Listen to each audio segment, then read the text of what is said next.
We should go for as much as we can get, but we should never be surprised when we don't get what we want. And we should never back off or quit, because I really believe that the truth has a power of its own, and it will ultimately carry the day. That's the voice of Bishop E.W. Jackson, host of the Awakening radio show and founder of the Called Church in Chesapeake. Why did so many Americans in the midterms reject efforts to protect babies in the womb or even babies on the delivery table? Bishop Jackson looks at the deceptive lies influencing so many Americans at the ballot box and how Christians can overcome false narratives with truth. Welcome to Speak Up Virginia, equipping you to speak up on the life, family, and freedom issues that matter most to you. From the Family Foundation, I'm your host, Candy Cushman, with our special guest, Bishop E.W. Jackson. Well, welcome, Bishop Jackson. We are so excited to have you today. Well, thank you, Candy. It's a pleasure to be on with you. Well, before we dive right in, I just really want to let our listeners know what a longtime and valuable friend you have been to the Family Foundation. In addition to serving as the well-known host of the Awakening show on American Family Radio and the pastor of the Called Church in Chesapeake, you have been a longtime battle-tested culture warrior alongside the Family Foundation for years.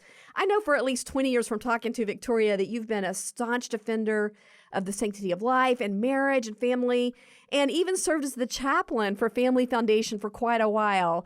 So folks, this is a pastor who gets it. Bishop Jackson understands what it means to have a Christian worldview and put that into practice in our culture. He is not shying away from any of this. So all that is to say, Bishop Jackson, we couldn't have a better guest on today to help us sort through the muddle coming out of these election outcomes. Well, that's very kind of you. And listen, I am happy. I'm honored to be an ally of the Family Foundation. I often query myself and others, what would the Commonwealth of Virginia be like if it weren't for the Family Foundation and the leadership of Victoria Cobb? I shudder to think. Oh, thank you. I appreciate that. Well, to start with, Bishop, what in the world is going on here? We are several days out now from the midterms, and yet we're still in this. You can understand where people might be feeling confused. And I just kind of want to give the bigger picture here to set this up for you. You know, leading up to the midterms, all we were hearing about from leftists was how democracy was under threat, how the so-called right to abortion was under fire, and that was going to turn out all the women. But then right before we started hearing the opposite, oh, wait a minute, the left overplayed its hand. They didn't talk enough about inflation and crime. Conservatives might pull out a big sweep. And then none of that happened. But even more disturbing than all of that, as you know, Bishop, abortion was on the ballot in 5 states, and the protection of life did not win out in any of those. So just that's a big question. But what is the takeaway here? I want to know from you, because this is what I've been thinking about. Should we look at this and think this is a sign our country is more divided than ever before? Or should we look at this and think this is a huge warning sign that we are being even more secularized? Well, it's a little bit of both, obviously, but on the matter of practical political organizing, I think that the left has got funding, they've got organizing, and they are very clear on their agenda. I was looking, for example, at what happened in Montana, and many people are saying that they out-advertised the pro-life forces, and they really painted a narrative of that this was not about saving the lives of children born alive after a botched abortion. This was really about causing pain to the mother, and in situations where a child is terminally ill and trying to force medical care upon a situation that's already hopeless. I mean, they carried the narrative. And look, I'm convinced of this. When the American people hear the truth, we win. But that's not what they're going to hear from the left. And so part of it is understanding we are up against the mainstream media, the colleges and universities, the corporate world. Remember what happened when Roe v. Wade was overturned and many corporations came out and said, we will finance any woman who wants to travel to a state where she can get an abortion. It just goes to show that the cultural forces are arrayed against us. And in order to win, we've got to have all hands on deck. We've got to have plenty of funding, and we've got to do a lot of praying.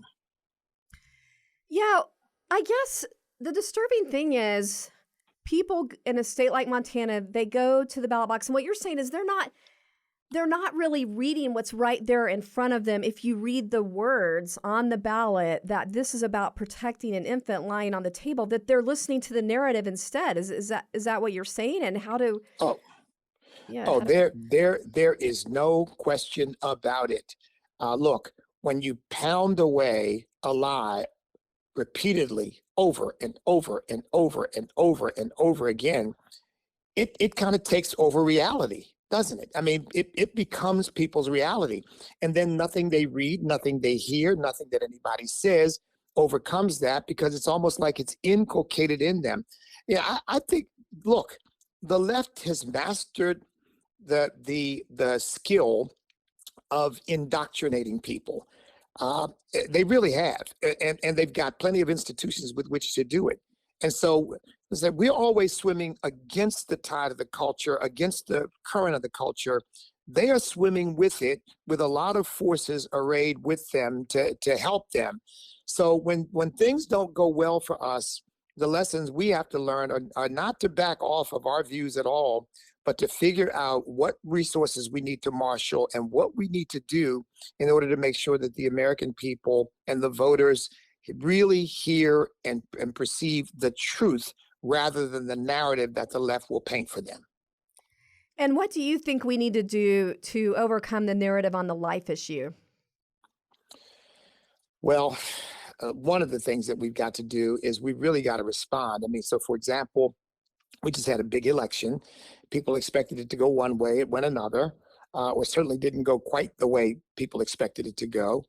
Um, but one of the problems I have is that when we began to hear that this election is about abortion, that this election is about democracy, and then on the other side hearing, well, but that they're missing the boat. They don't understand. That's not what is on people's minds.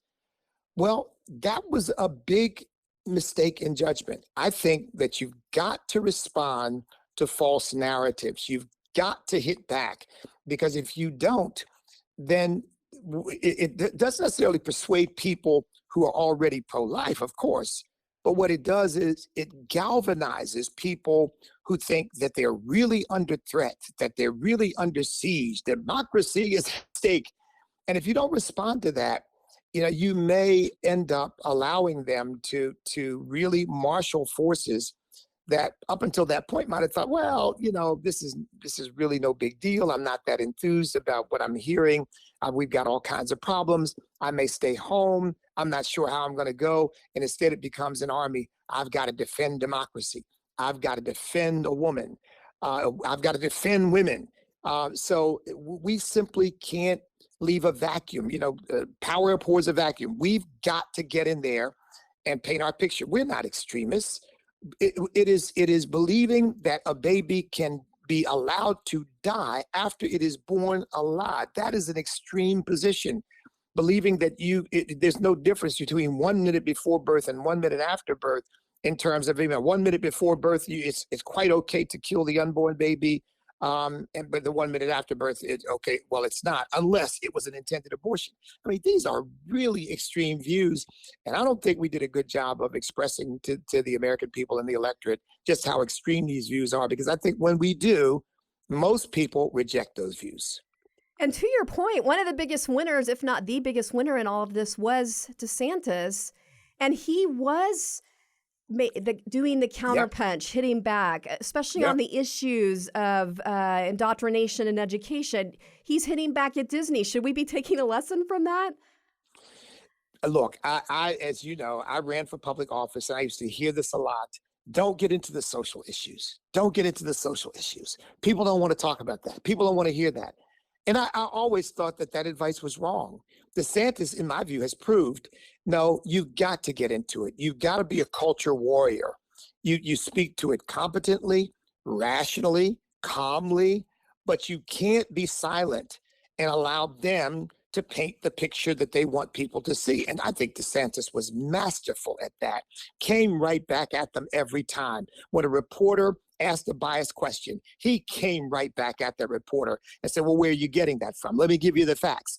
And I think that that's the kind of nimbleness that we need in our movement, in the conservative movement, in order to carry the day, because then the American people get an accurate view of what we really think and what we really believe and what we represent, rather than simply the label, oh, they're extremists, they're Right. far right. Right. 100% agree. Well, one thing I wanted to ask you before we move into other topics, just on the abortion issue, I've been hearing some analysis that maybe we're being a little bit impatient because, after all, a whole lot of people have grown up over the last nearly 50 years used to Roe being the law of the land, being the norm.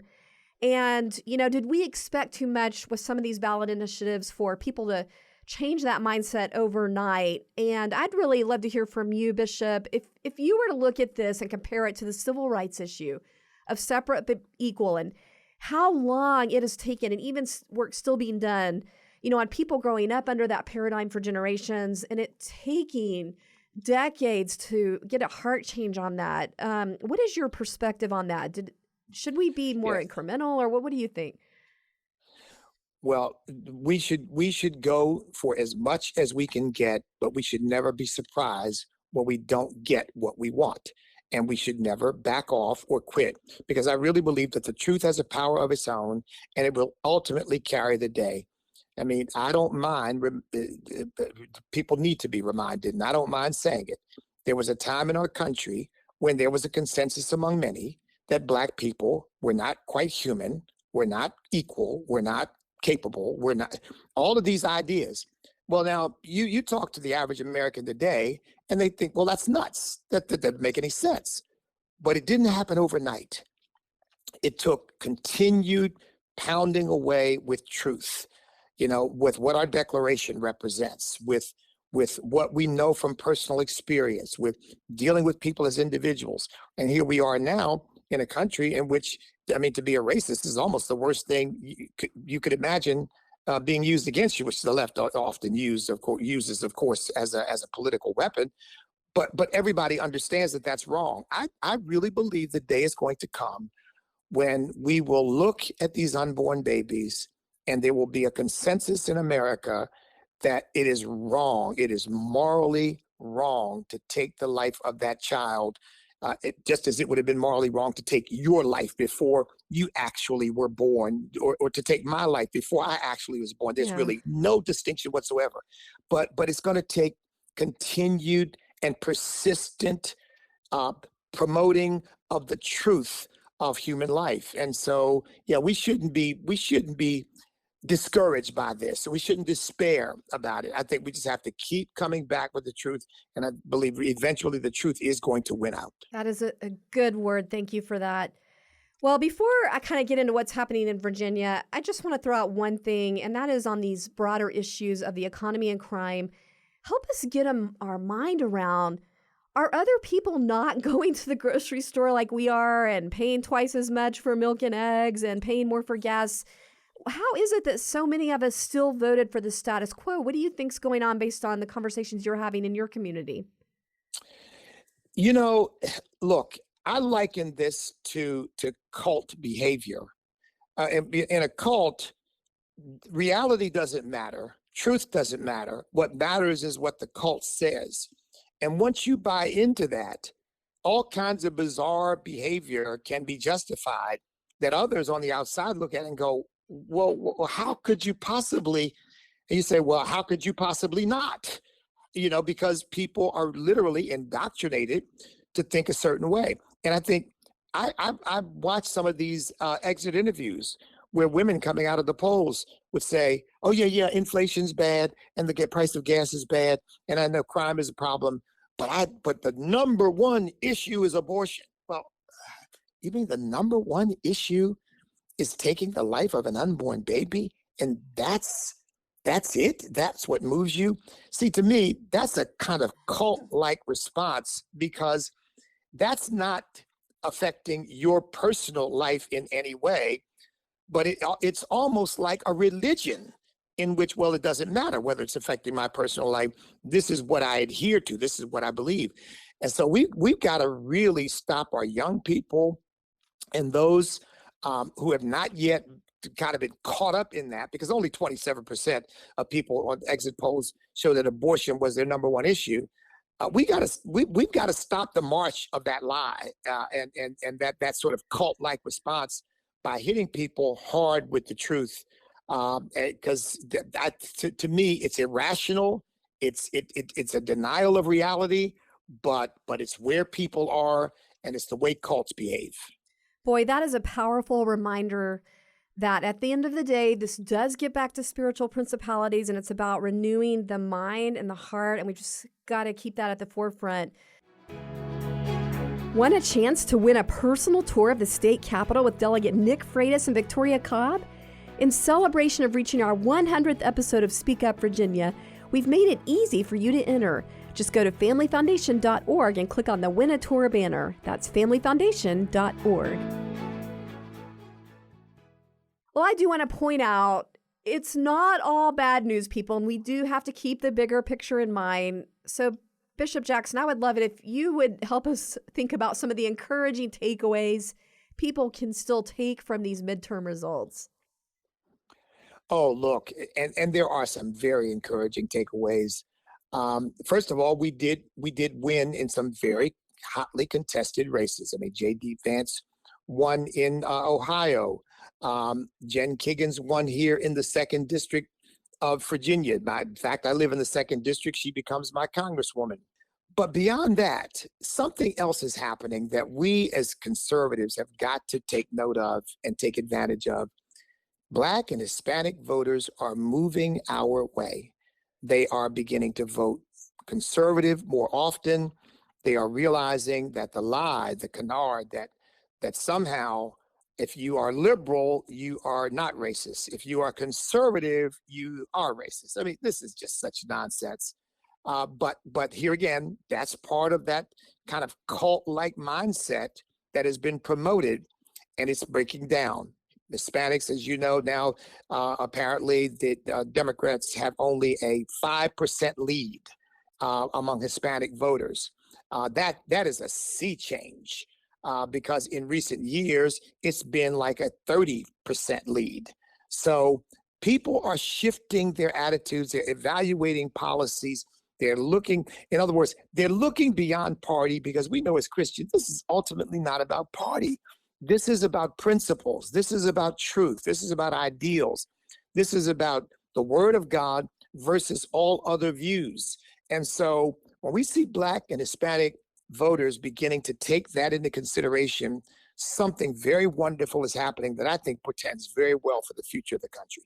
Do you think that does play into the parental rights issue? Because we did see here in Virginia, school boards like the Virginia Beach School Board flipped from liberal to conservative. They picked up some conservative members in Loudoun County.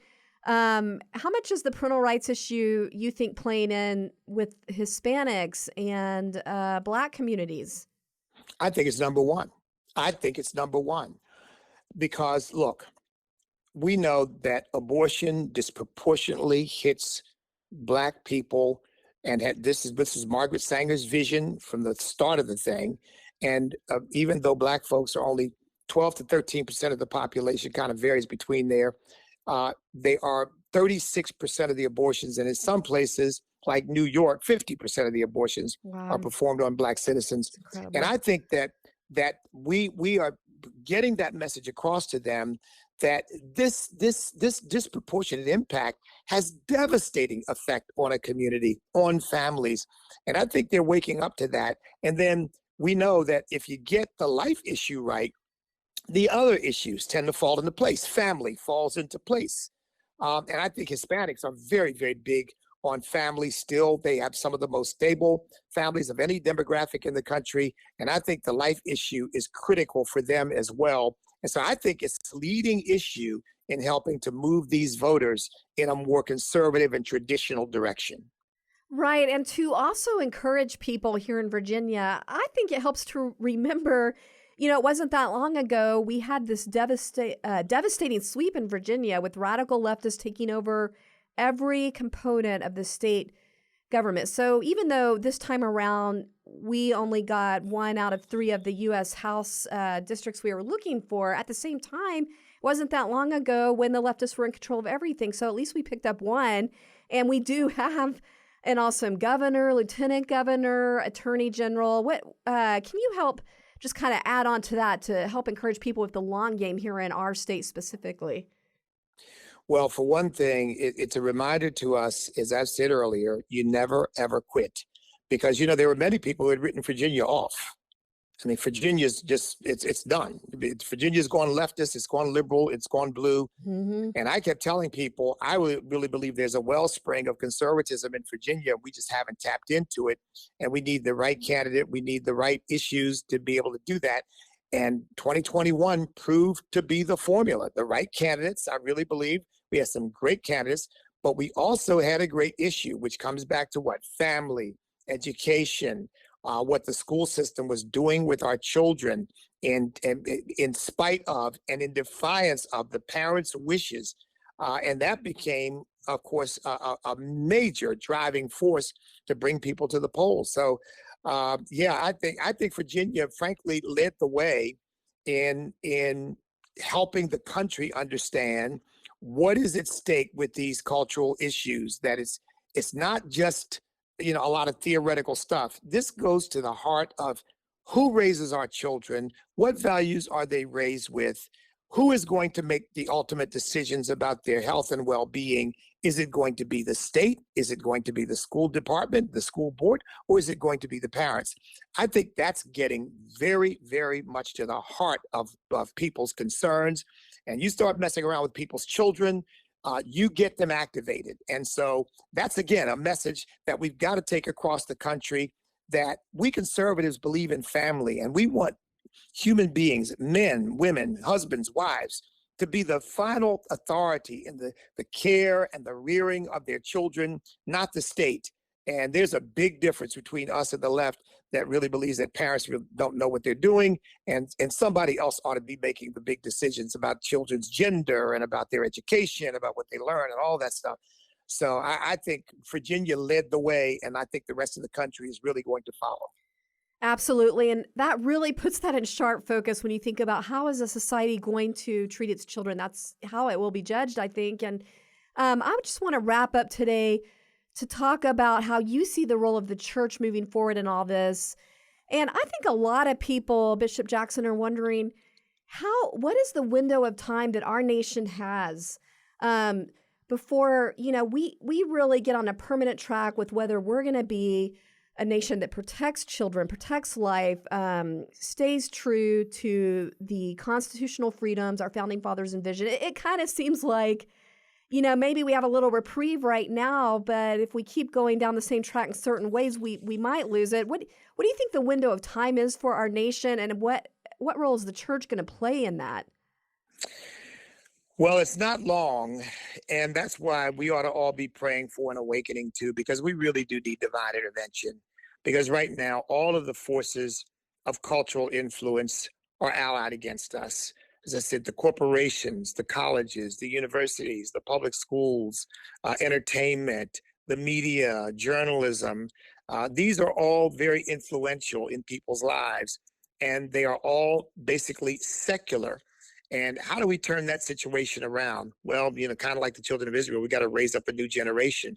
And we got to pray for God to give an awakening to those who are here now, so that more of the people who are opposing themselves, really, they think they're opposing us, they're opposing themselves, will see the light and realize, wait a minute, this, what I've been thinking and doing is not making sense. And I need to take another look at this. I mean, this is the greatest nation in the history of mankind. And you got people who hate it and want to denigrate it, and they want to turn it into a secular nation. That's not been the key to our success. So we got to pray for an awakening, and then we got to raise up the next generation to think differently. 63% of Gen Z, 18 to 30, came out and voted one way. They voted for abortion. They voted for an end to forgiveness of school loans. They voted for all this transgender stuff.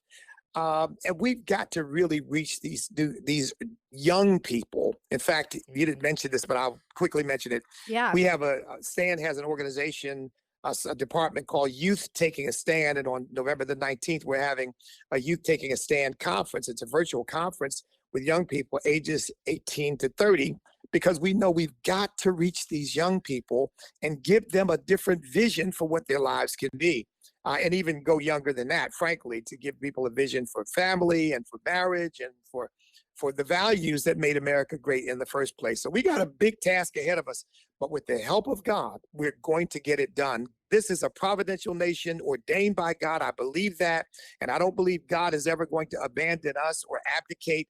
And so it's up to us to make sure that we don't do that either. You are positive, you believe the truth will prevail, but you also are realistic that there is a window of time for our nation to choose one path or the other. Just to summarize, that's kind of where you're at.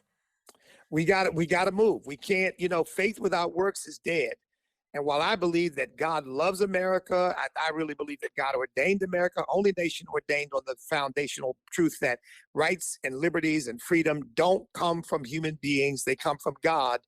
Well, God didn't give us that to allow it to be squandered. Romans 11:29 says the gifts and callings of God are without revocation. In other words, he will not revoke his gifts, but we can abdicate them. And if we don't abdicate, I don't see anything else in our future but victory. We just have to stand on the battlefield and fight the good fight of faith.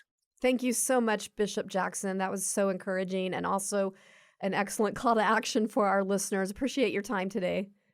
Thank you for having me. Before we head out here, I just want to remind everyone, don't miss your opportunity to enter for a chance to win our Win a Tour giveaway, where you can have a chance at getting a personal tour of our beautiful state capitol with our President Victoria Cobb and Delegate Nick Freitas. Just go to familyfoundation.org and click on that Win a Tour banner. It's easy to enter, and by doing so, you can help us reach more people to learn about our podcast and get educated on the issues. Thanks for joining us for this week's Speak Up Virginia, brought to you by the Family Foundation. Visit us at familyfoundation.org. That's familyfoundation.org. See you next time, and don't forget, we are stronger when we speak together.